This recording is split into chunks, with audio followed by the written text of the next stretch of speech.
السلام عليكم، اهلا بيكم في فيديو جديد بعد فترة غياب طويلة. رجعنا الحمد لله ان شاء الله بفيديوهات كتيرة. مش عارف ايه السبب اللي احنا الغياب ديت، بس ممكن عشان رمضان وكده، بس ان شاء الله راجعين بفيديوهات جامدة جدا ان شاء الله. بداية الدوري الانجليزي الجولة 29 كان في جولتين. اتكلم عن الجولة الاسبوع اللي فات والاسبوع ده.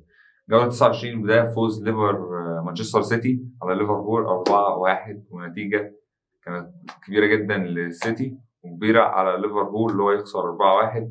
بس ده ليفربول السنة دي طبعا موسم سيء جدا خالص. الماتش اللي بعده فوز أرسنال على ليدز يونايتد 4-1 برضه، وخسارة تشيلسي من أستون فيلا 2-0، وخسارة مانشستر يونايتد من نيوكاسل 2-0 برضه.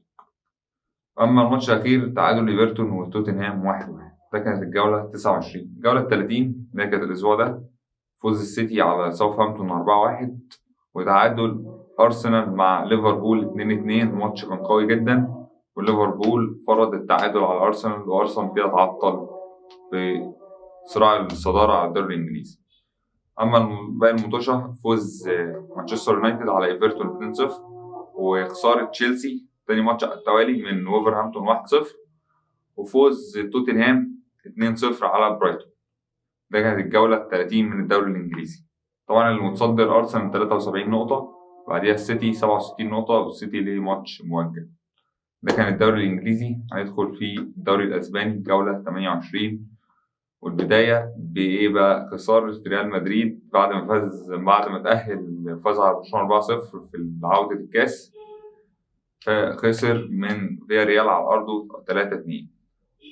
وبرشلونة كانت لعب جيرونا انتهى 0-0. وبرشلونة ده الماتش برضو بعد خسارة من ريال مدريد تعادل على أرضه 0-0 مع جيرونا. وبرشلونة سواء إن شاء الله الدوري لبرشلونة، عشان بس تركز وتفوق، بس عشان لسه طالع من خسارة. يعني ده كان الدوري الأسباني. هندخل على دوري أبطال أوروبا واللي مطوشته ربع النهائي النهاردة. عندنا مانشستر سيتي هيلاعب بايرن ميونخ النهاردة في الذهاب. ده هيبقى ماتش قوي جدا، ده أقوى ماتش في ربع النهائي، مانشستر سيتي وبايرن ميونخ. وبنسبة كبيرة يعني الكسبان من الماتش ده بنسبة كبيرة هيبقى في نص النهائي والنهائي. وده يعني إن شاء الله السنة دي السيتي، أنا متوقع كده السيتي اللي هتاخد دوري أبطال أوروبا، إلا بقى لو ما حصلش أي حاجة أو مفاجأة. أما الماتش التاني الإنتر ميلان هيلاعب بنفيكا، وده في إيطاليا.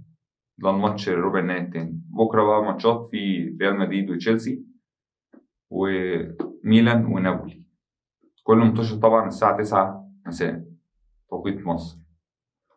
ده كده اتكلمنا عن كل حاجة. طبعا إن شاء الله في فيديوهات، رجعنا الحمد لله. إن شاء الله في فيديوهات جاية كتيرة وفيديوهات حلوة إن شاء الله.